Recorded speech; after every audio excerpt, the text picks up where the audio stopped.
Eremos is more than a name. It's a way of life. It's our sanctuary, our escape from the noise, and our connection to the deeper meaning of our lives. It's about finding joy in the outdoors, seeking growth, and leaving the world a better place than we found it. Welcome to Elevate and Explore, a podcast where we dive into the beauty of nature, self-discovery, and the endless possibilities that come with living intentionally. Welcome to our journey. Hey everybody, I'm Aaron Baker. I'm Ryan Bailey, and this is the Elevate and Explore podcast. Thank you all for showing up again for another awesome episode. Tonight, Ryan and I are going to talk about a few personal stories, a few experiences, and see where the conversation flows. So stick around. I'm sure it's going to be great. Yeah, so yesterday I dropped off the van. I rented a camper van for 6 days, picked it up last Wednesday, and headed down to West Virginia to an event I was going to every year down West Virginia. It's over Labor Day. I've been going to that for years. Missed a couple of years of it, when I was married. The ex-wife didn't want me going. So now that I'm no longer married, now I go again. I freaking love West Virginia. It's absolutely gorgeous down there. But whatever. So, I've been thinking about, I've had the idea of getting a van and doing the van life thing. So I rented a van and tried to get something close to what I'm imagining of living in. So I picked that up Wednesday. The event didn't start till Thursday. So Wednesday I got down to Seneca Rocks, West Virginia, and camped out by myself. So freaking peaceful. Found a nice spot along a stream, so you could hear the stream flowing, and had a fire, sat out, read my book, kept on reading, worked on reading Alex Hormozi's $100 million offers, just like he told me. And I took my highlighter with me, and I've been highlighting it. And yeah, so that night it was great. That was the first time I ever camped somewhere all alone, and it was so freaking peaceful. I absolutely loved it. Next morning I got up around 4 or something. One of my goals was I wanted to get up to the top of Seneca Rocks before the sun rises so I could see the sunrise from the top of rocks. So I got up and did something else I've never done before, go for a freaking hike all alone by myself in the complete dark, something that scares the shit out of me. But I'll tell you what, since I had that conversation with myself, I wasn't scared. I wasn't worried. I felt completely content. I felt like that's exactly where I had to be at that moment. I belonged. Hiked up the mountain all by myself. It's about 1.5 miles up to the top, switchbacks all the way up. Took about 40 minutes to get up there. The last time I went, halfway up, I'm huffing and puffing, freaking dying, having to take a break. I need a cigarette so I can catch my breath. Nope, none of that this time. I just, continuously walked up the whole way, except for one time when I took off my vest because I was starting to get warm. I got up to the top, and man, it was absolutely beautiful. Got up there right before the sun started rising and set up my camera and took a bunch of pictures, and it was so peaceful. And I sat up there for about 2 hours just watching the mountain, the sky, the sights and sounds. Took some content for Eremos, made some content for my own personal brand, and it was just a phenomenal morning. So this van life thing, just, and then I stayed out in the van for the next 5 days, and I absolutely loved it. Normally when I'm driving places, I'm always rushing to get somewhere and trying to fly around and do this and that. And in that van, I just felt like I was exactly where I needed to be, when I needed to be. And there was no rush to get anywhere, that I just slow down, enjoy the moment, enjoy the sights out the window, and look around and see everything. And gosh damn, was it freaking just so enjoyable and so peaceful, and just I feel like that's where I belong. I belong in a van traveling the country. So those 5 days, I'm so happy I rented that, because that just completely solidified everything I've been thinking. It was the ability to be able to just pull up to a campsite, pull out your chair, cook your food, do whatever, and then just throw your chair back in, close the door, and just drive away. That's so freaking cool, not having to worry about a tent or this or that. You have everything you need all with you. You had a shower, a toilet, a stove, battery system with solar power. So like the whole time I didn't have to worry about electric or water or anything. I had everything I needed. So what a phenomenal time. I absolutely loved it. Well, that is wonderful. No, it's definitely I had said to you is, camping out of the back of a van, traveling across Alaska is definitely the highlight of anything I've ever done. It is the most peaceful, relaxing, quite honestly enjoyable way to travel because it's like, oh, done here, close up camp, throw it in the back of a van, and drive on to the next one.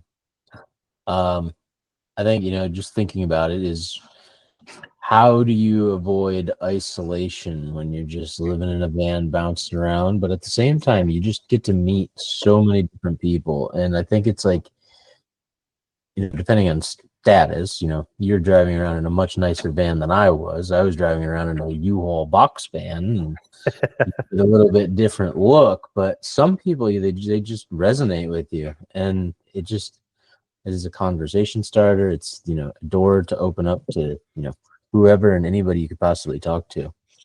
I'm glad you enjoyed it. Yeah. I'm glad you brought up about the isolation, and because that's something I thought about, being out on the road all alone, whatnot, for, a year, basically. That's my plan, is to do it for at least a year and go from there.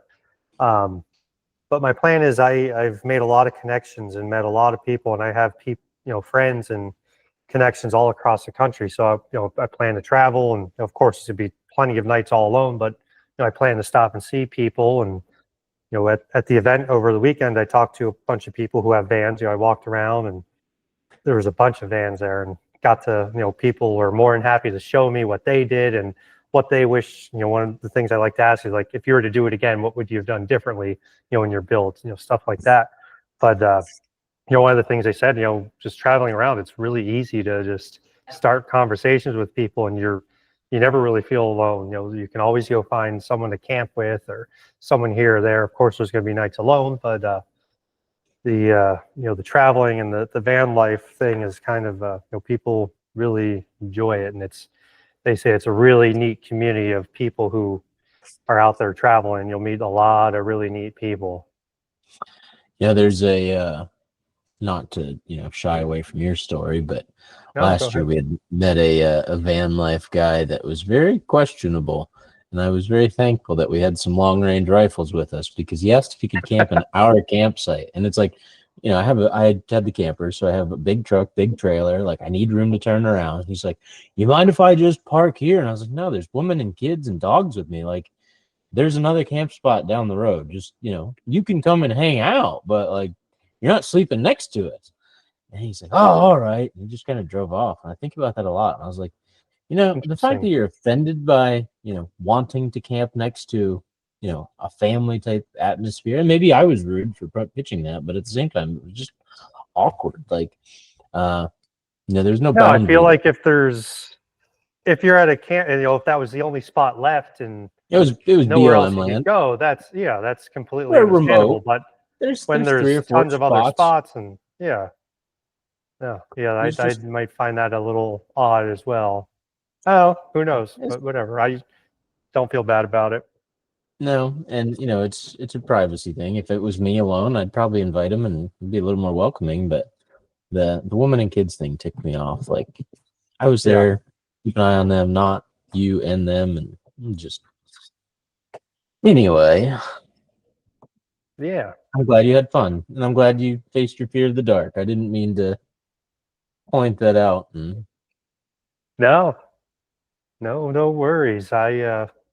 No, that's something we talked about. If you missed our episode last week, we were talking, a little about fears and, different things that have come up in our lives. And, one of the things that came up for me that I found is I need to stop saying that. I had a fear of the dark, being out in the woods alone. That's something my whole life that always scared the shit out of me. I always disliked, first morning of rifle, walking down in the dark, down in my tree stand, even though it's on my freaking land. I know everything that's out there. I know nobody's going to get me, but it was this irrational fear. But once I became real with it and confronted it and said to myself, all right, this fear is real. I've always had it. Let's stop trying and act like it wasn't real. Now it kind of disappeared. Well, not disappeared, but that hike on Wednesday morning or Thursday morning up that mountain in a complete new place in the middle of nowhere, no cell service, just me, my headlamp, my backpack on the side of a mountain. It was so freaking enjoyable.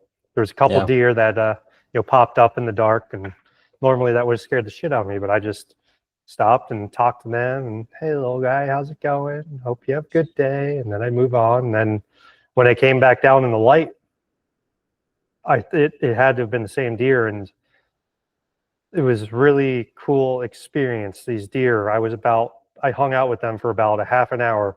They were about 15 yards away from me. There was 2 fawns, there was a little spike buck, and then 2 doe, and they just hung out and were eating off the trees and just didn't care one bit that I was there, and it was just very neat experience. Again, they're on the mountain all alone, just in complete wildlife with these deer, and it was just such an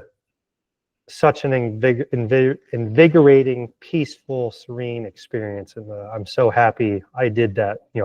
I pushed myself out of my comfort zone and got to experience pure bliss. We got talking about it today, and it made me think. So, fears.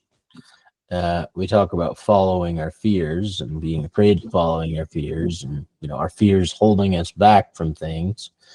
And then we talk about having faith in something, as if somehow having faith is good and having fear is bad. But could you not agree that fear is nothing more than bad faith? It's the still belief that something's going to happen. It's still the belief in something that's unknown, and quite honestly, it could impact your life just the same. So being faithful, believing in faith, don't lead down the path and think that you're being faithful when actually you're afraid or being fearful.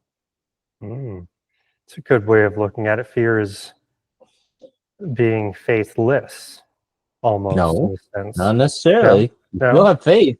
You still have faith, but it's in the opposite direction, right? Yeah. Interesting. It's a different spin and way of thinking about it. I thought it was ironic. Absolutely. I thought it was a cool way of, not really cool way, but it's not a common way we think about it.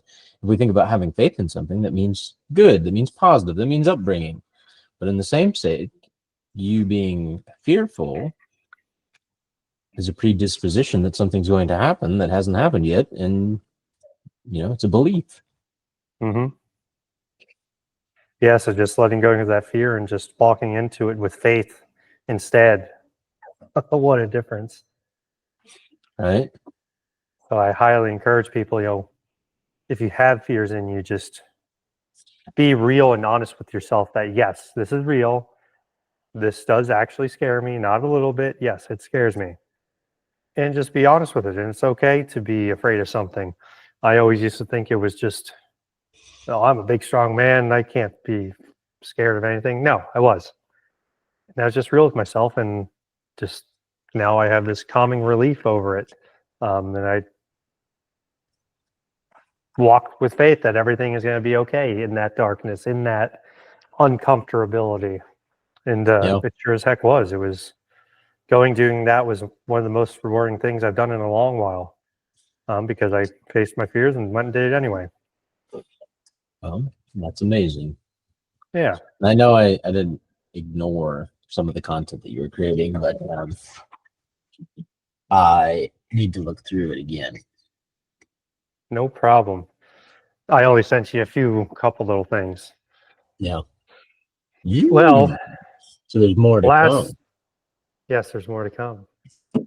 Last week, Ryan called me with some super amazing, fantastical news. And I don't know if you want to, we don't have to talk about the specifics here, but I just want to say that, I'm so proud of the journey that Ryan has been on, and the recent leaps he's been able to make, and connect with a connection and an opportunity.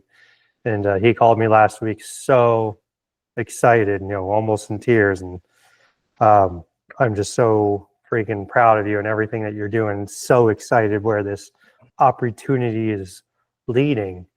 And so something I wanted to talk about with a little bit was, a couple months ago, I feel like there almost might have been a little fear in you that it wasn't going to work out, because there was a point where, you've been working on this project for about 2 years now, and you're about to give up. You're about to, like, what the heck am I doing? Nobody likes it, or I don't know what I'm doing.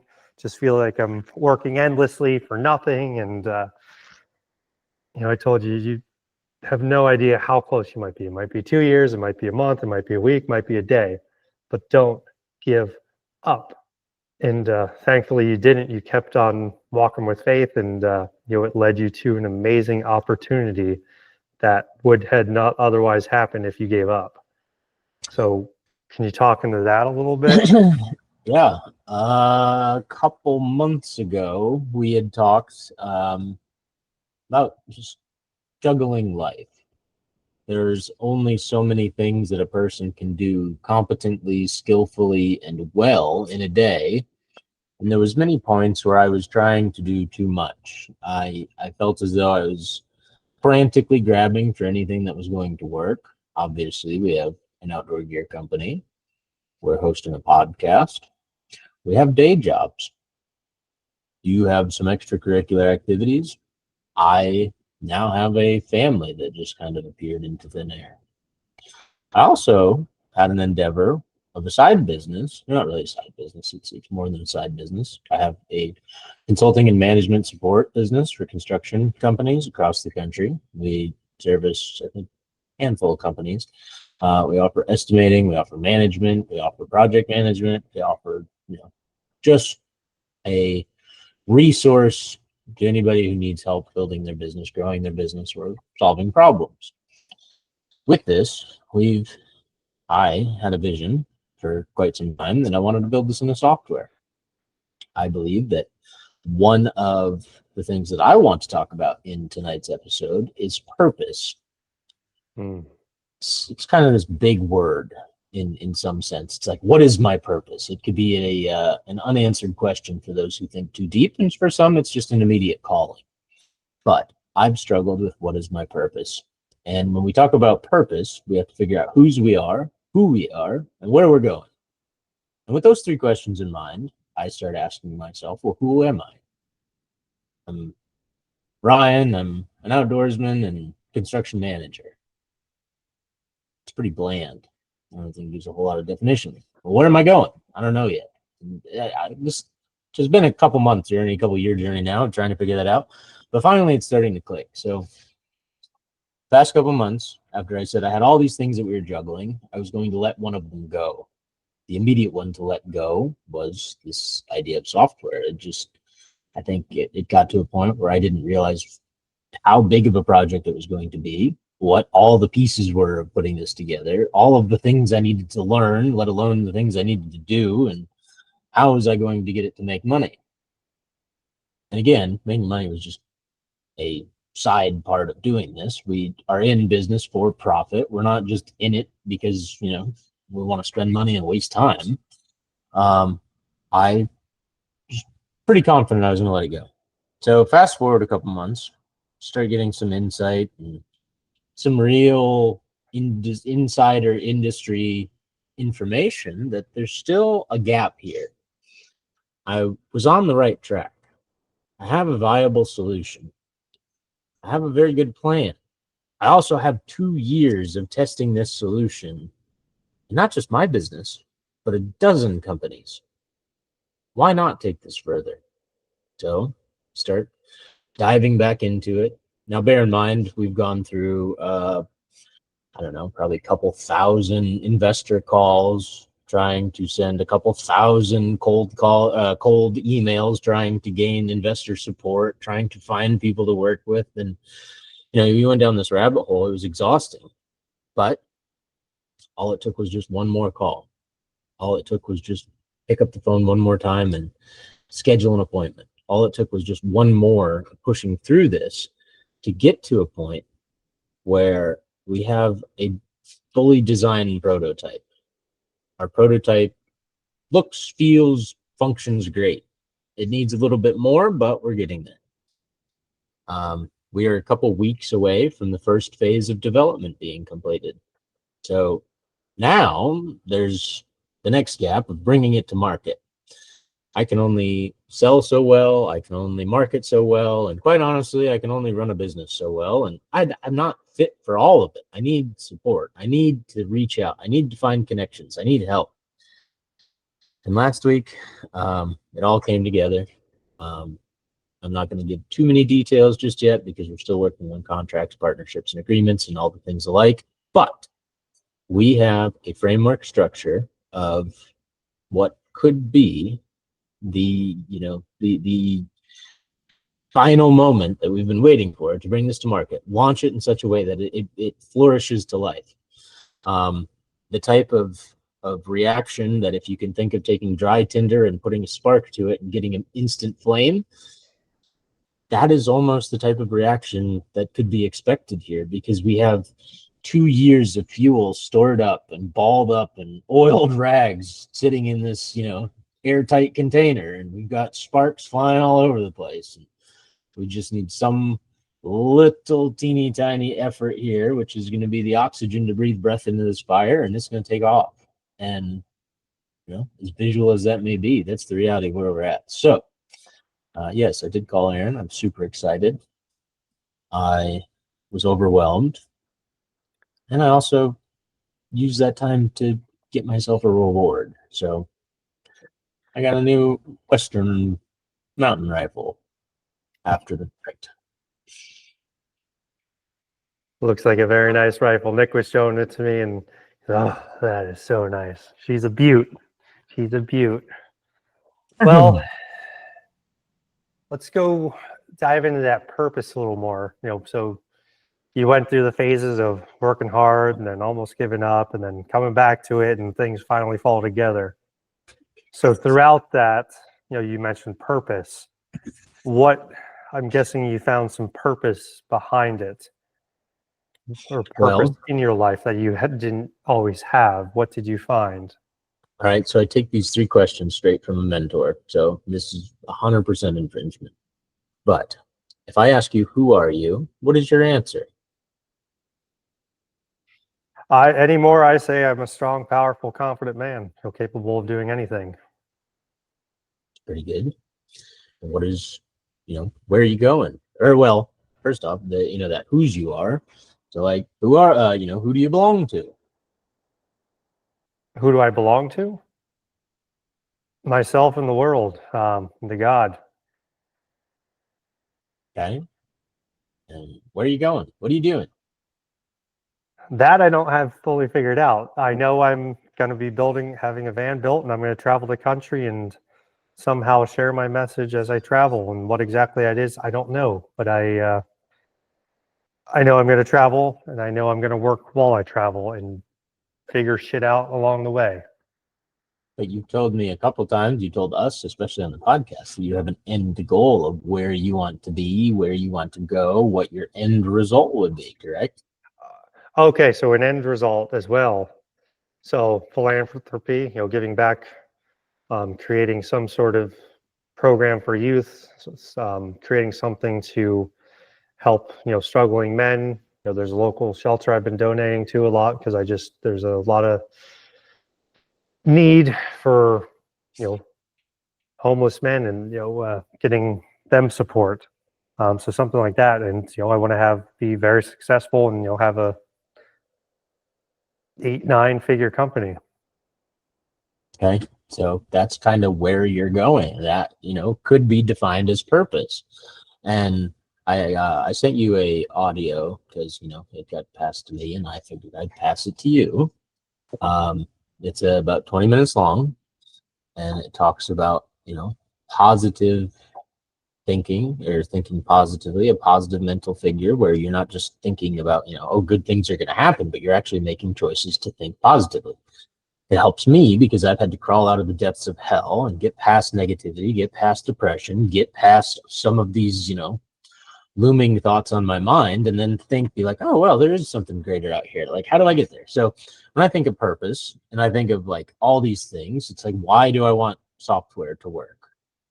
Well, there's a couple of reasons. Why do I want the outdoor gear company to work? Well, there's a couple of reasons. So it's like, okay, well, who am I? Struggled with that. I don't know how to answer that question. Well, I'm Ryan. No, it's like, who are you? And it's like, okay, well, I'm a construction manager. No, who are you? And then you go through this enough times. I think one of our guests here on the podcast even mentioned it's like part of the 7 questions. You can ask a question 7 times until you start really breaking down a person and digging deeper. So the more you ask this question, it's like, who are you? Who are you? Just keep layering. You get deeper and deeper and deeper. And it's like, okay, I'm a passionate outdoorsman. I'm a construction professional. I can do anything. All right, well, who are you again? So you go through it a little deeper, and it's like, oh, I'm somebody who's very passionate about the outdoors. I feel like I can conquer anything. I'm capable. I'm deserving. I'm a lover. I'm a caregiver.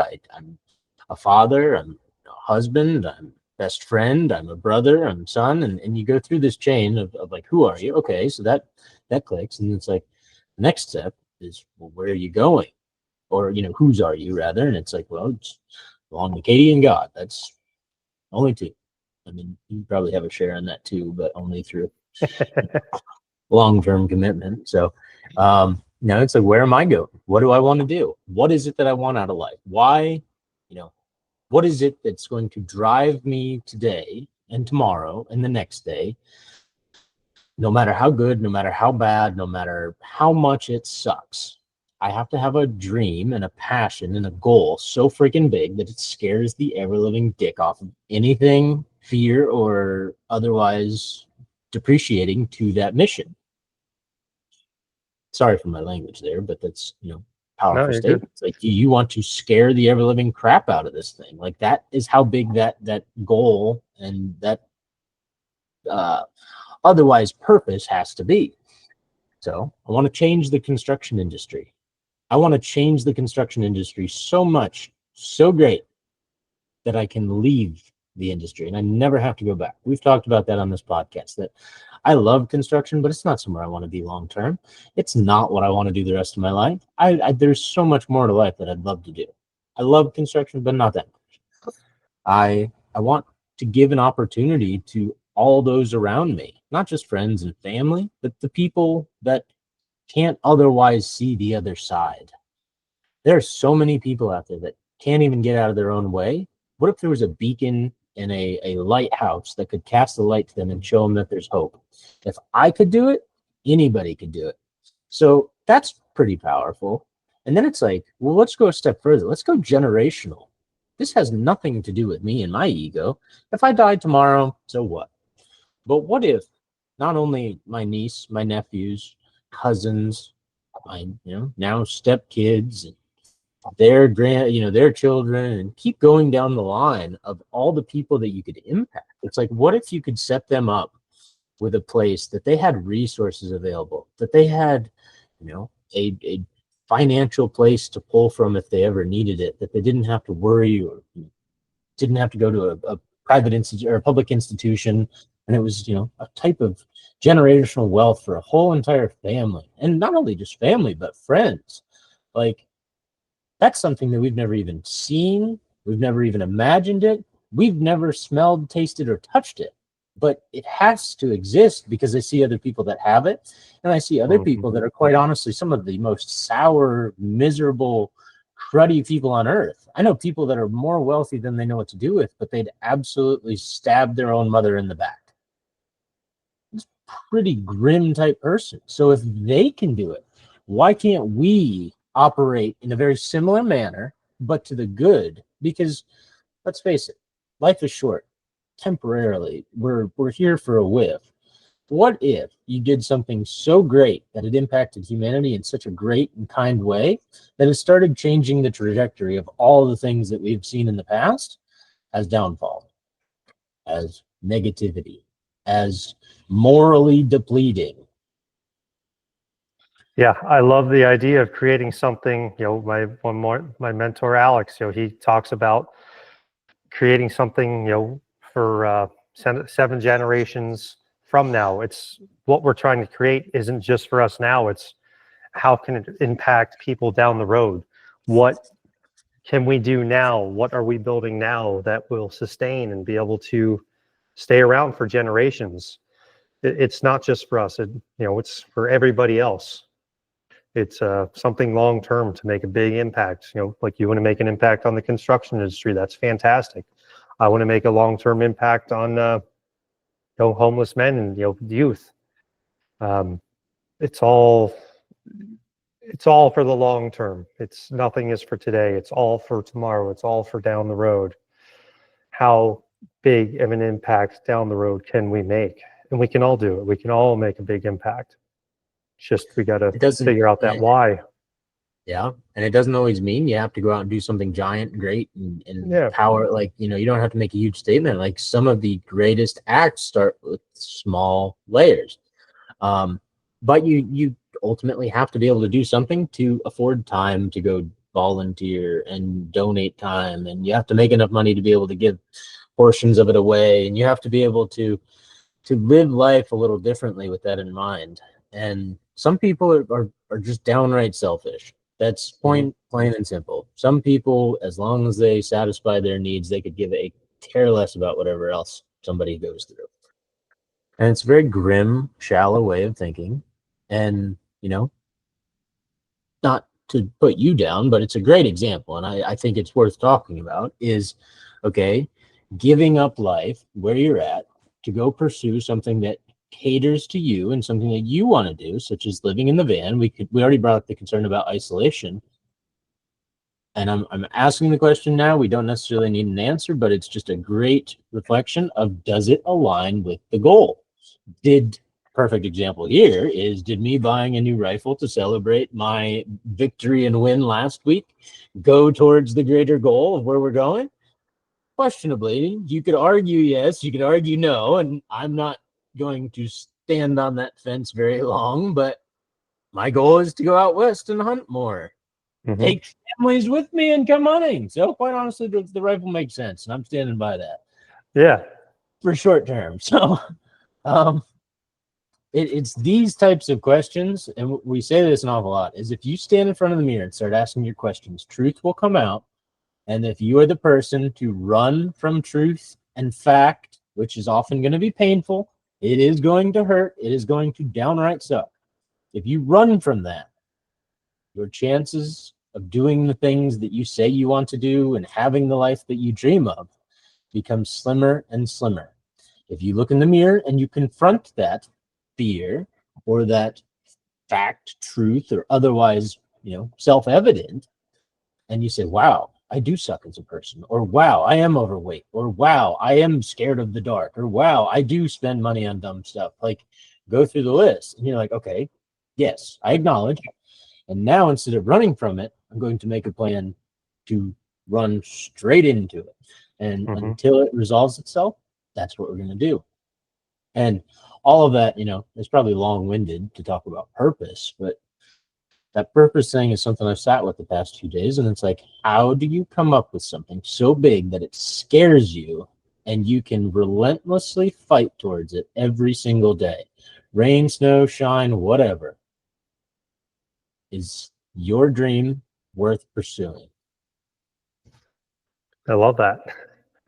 Yeah, absolutely. Yeah, I mean, so like the the van life thing, I've thought about this because someone questioned me on it, with everything you're working on, and do you think this is going to come in the way? And it's like, you know what, I think maybe you're right. And then I started digging deeper into it.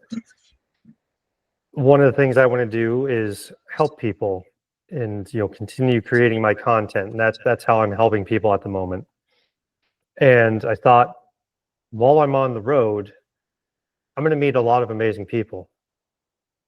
It's going to give me an opportunity to create more content to help more people, create a podcast that I do on the road, have conversations with all these amazing people. I have an opportunity that's coming about, with an investment out in Las Vegas.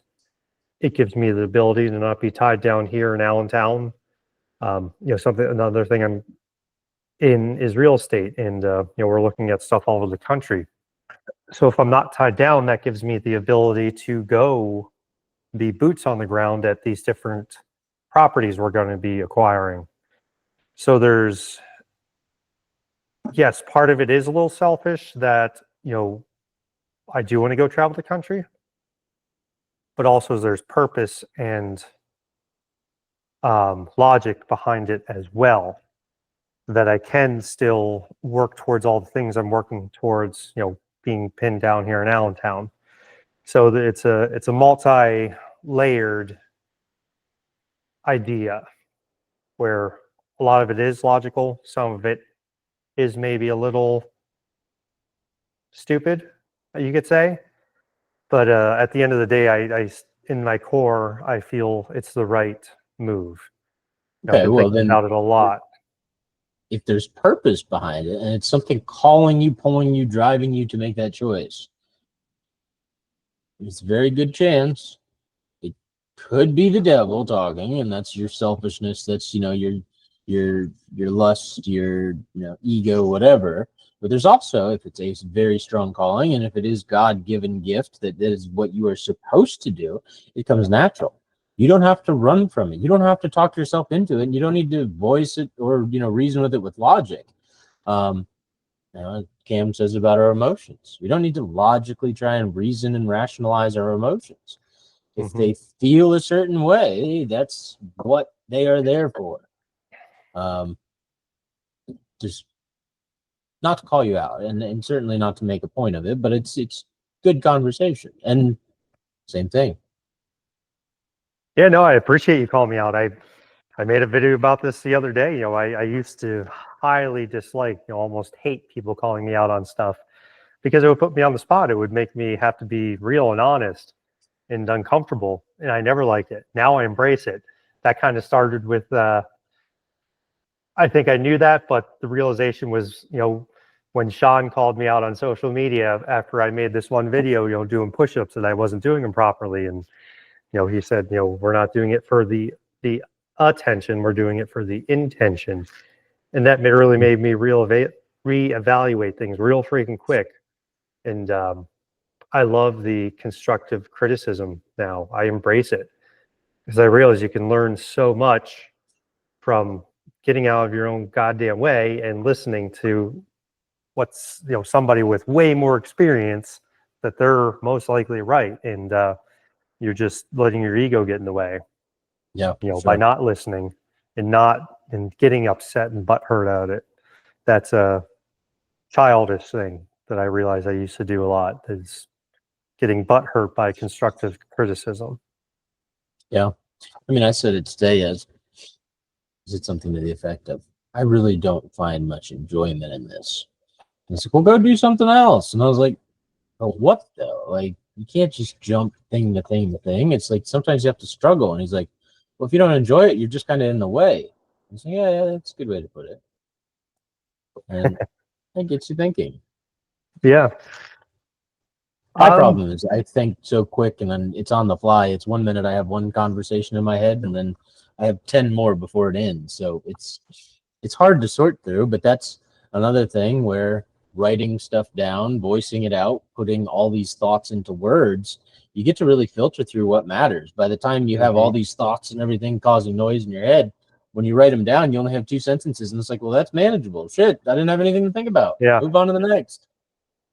Journaling and speaking things out loud. One of the things I found very helpful is, like, when I'm walking or running, I'll have these thoughts and different things, and I'll just start speaking it out loud. I may look like I'm crazy, that random guy with headphones on walking around talking to himself. But it puts a little more logic into things than just emotion, and it helps me filter out the real versus the, like you mentioned a couple minutes ago, the devil tempting, the temptation. So speaking things out loud, it sounds different when you say it out loud versus when it's just bouncing around in your head. Yeah. And then, journaling it down too. If you can write it down and be passionate about it and it flows, well, you probably got something there. If you can only think about it and write 2 sentences, it's probably, I don't know, maybe not the thing. I think we've talked about it a bit enough, but it's probably a good time to say so, is I've started writing a book, and I find myself with all these thoughts and things I want to say, and if you don't write them down, they don't happen. Mm-hmm. And quite honestly, you're just adding frustration to yourself because you can't remember what you thought about. So you have to write stuff down. And that's been a really good release for me of being able to process things, being able to understand things, and being able to just myself that everything's all right. Have you found by capturing those thoughts and writing them down, have you found that it quiets your mind at all, or is it still just okay? But at least it No, makes, I'm sure it probably at least makes the ideas more manageable that it's now down on paper. it does, and it just opens you up so that you could start writing down other stuff. Yeah. A couple weeks ago, we talked about some sleeplessness that I just couldn't sleep. So the trick is, and I'll give you the life hack to insomnia. So everybody write this down. So you first need a really, really, really beautiful woman, or if you're a woman, you need a beautiful man to sleep next to, whatever. That helps. You need to have her also buy you a 3-inch memory foam mattress topper so it makes your bed extra comfy. That helps. You need to take I think it's, I'll have to write it in the comments. It's, hold on it, L-theanine and magnesium.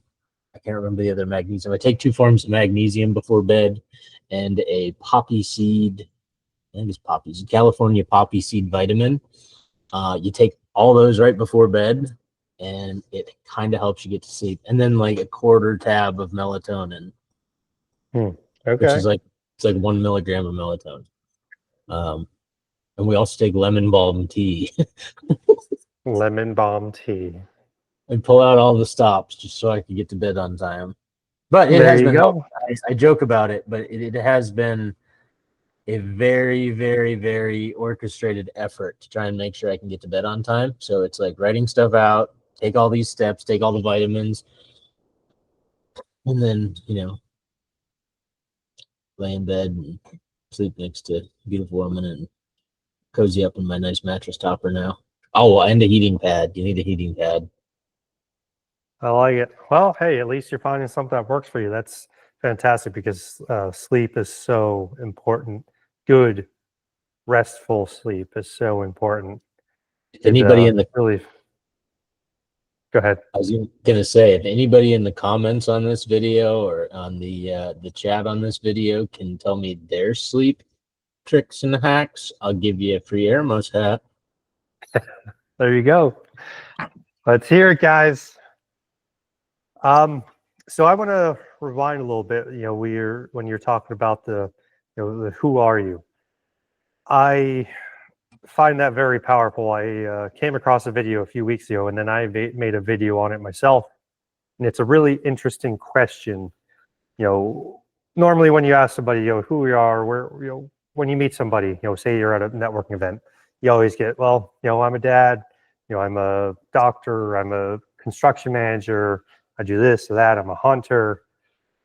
And it's really interesting when you dive deeper. Well, who are you? Well, I'm a dad, I'm a brother, I'm a sister, I'm a gynecologist, I'm a doctor, whatever. How many gynecologists do you meet? That just came to mind. Just asking. Handful, no few. But anyway, yeah, it's always just surface level, and it's interesting when you stop and think about who you really are. And I did that thing. I kept asking myself, who are you? Who are you? You ask it over and over and over until you dig down to the nitty gritty. Who are you when you strip away all of your titles, all of your accomplishments, your family dynamics, all of it. Who are you on the inside? Like I said, what I've come up with is I'm a strong, disciplined, powerful, confident man. That's who I am anymore. There's more to it, but I'm not a construction estimator, brother, son, outdoor enthusiast, outdoor loving person. At my core, I've become a strong, confident, powerful, disciplined man. And that's who I strive to walk through life anymore.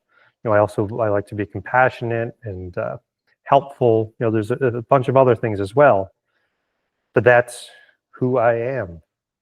And it's interesting when you dig deeper to find out who you really are. I'd like to add that to our new apparel lineup. I recall we were going to put together some motivational shirts. I'd like that to be one of them. Okay. I like it. Yeah, so I highly encourage people to really, sit down and be honest with yourself about who you are. And maybe you'll find out that I'm a lazy, undisciplined, unmotivated person. And you know what? That's okay.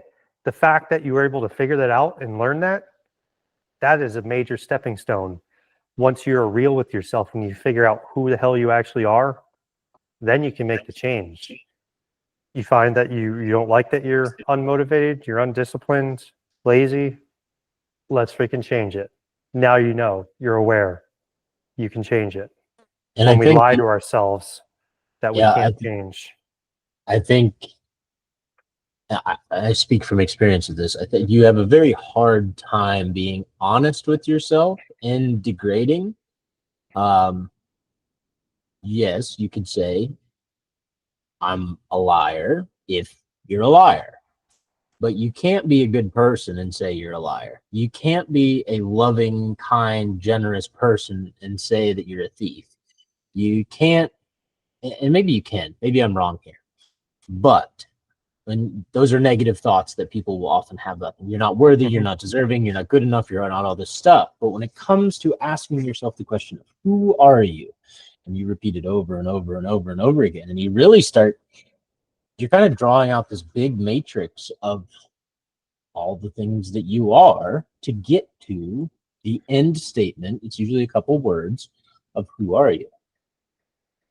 And, I think much like you saying I'm a strong, disciplined, and powerful man, I've gotten to a point where it's like I am a very loving, kind, nurturing, generous, and I am a confident, brave man. I think I've come up with a handful of terms. I don't have a perfect one-liner yet, but when we that question, it's so many layers to get to the bottom of it. And it is hard. It is not something that you just come up with tonight and you put it on a name tag and you wear it for the rest of the days. It's probably going to be dynamic. It's probably going to change a little bit. And that's okay. Yeah, absolutely. Yeah, it's going to change. It's going to evolve. Like I said, there's more than just that, those couple words I say, but those are the main things I'm striving for at the moment, because those are the things that are going to take to get me to where I want to go. So that's what I tell myself, and that's what I try to lead with every day. But yeah, just this sheer straight up honesty with yourself. It's a really neat, powerful thing to be really down and dirty, honest with yourself, and be real. This lying to yourself gets you nowhere. You can hide it from other people, but you can't hide it from yourself. It's those things that keep you up at night when you try and lie to yourself.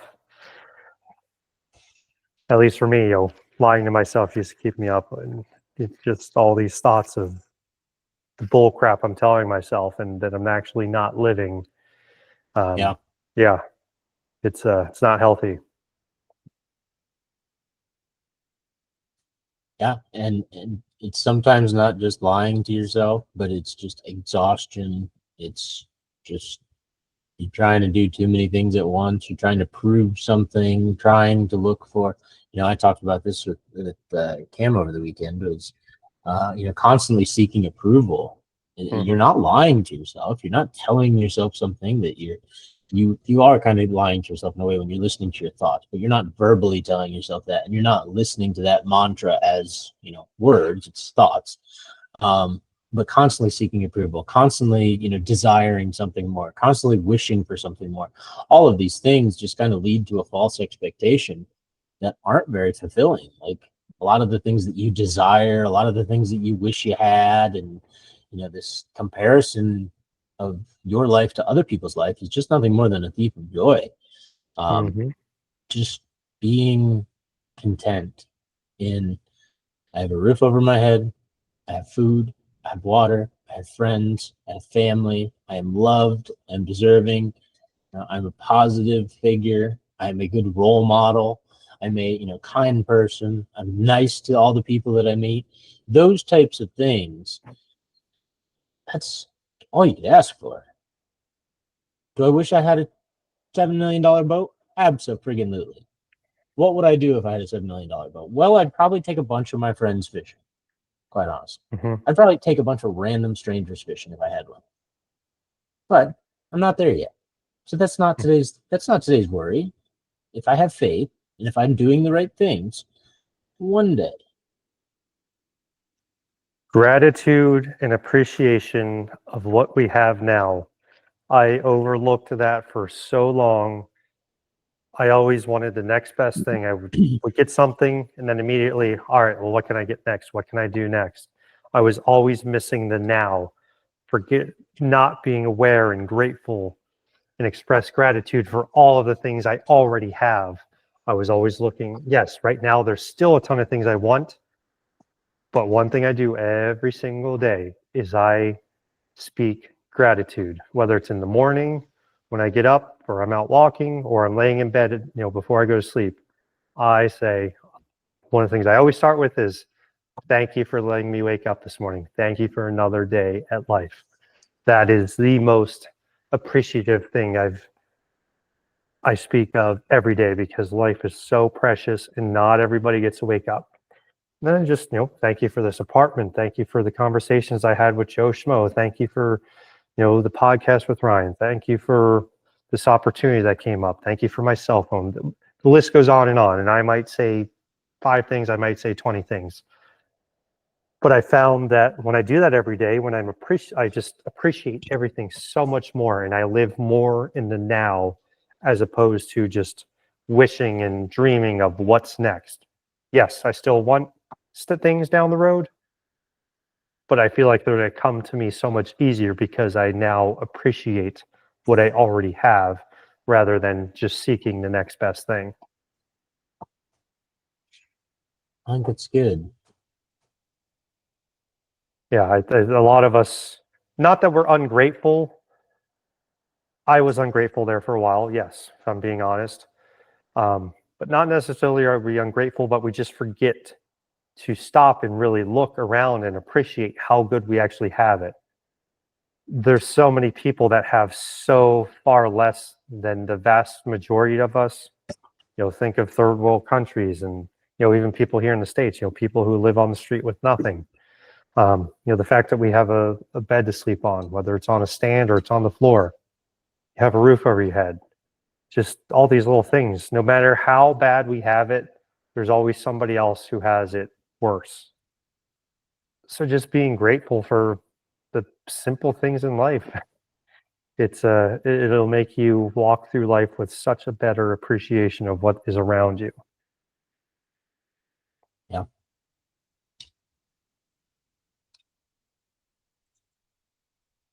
I think that does it. That's all I got to say about that. Very much. Well, cool. We covered all the bases. Yeah, that was a good short, sweet to the good short, sweet. Well, over the next few weeks, yeah. Oh, that was an hour, I guess. Wow. Okay. Yeah. You're right. I was thinking we just started at 7. No, we've been going for a while. Holy crap. Yeah. Man, good conversations just fly by. Holy crap. They do. Well, I know the last couple episodes has just been Ryan and I, but I've put together a list of guests I'm going to start reaching out to get some more people on here. So you don't just have to listen to Ryan and I all the time. So yeah, over the next few weeks, you'll be seeing some more guests. Yeah, we got a couple ideas there as well. So I think we can easily book the rest of the year and at least have one a week. Yeah, sweet. I'm excited to hear your ideas after we get off here. Well, yeah, I think that definitely does it. And, these are some heartfelt sessions. It's uncomfortable topics that I like to think of it as a helping hand, really. Mm-hmm. Either you've done it, you're going through it, you want to go through it. Maybe you haven't even thought about it yet. But if this podcast is something that you listen to and you find any shining lights or enjoyment out of, feel free to, reach out, let us know your thoughts, share it with somebody who could use it, and let's keep this community rolling. I was just going to say, probably the best way you could support us is by, if you listen to this or any of our episodes and you think it would resonate with somebody, share it with them. If you think it's going to help somebody, please share it with them. You're going to help them. And that's what we're all about, is getting our stories out, other people's stories out, and just trying to help at least one person. So if you know somebody that our stories might help, please, please, please share it with them. That's the greatest thing you could do. Absolutely. So thank you all again for sticking around with us again, and we will catch you on the next one. You enjoy. Have a great one. Thank you, everybody.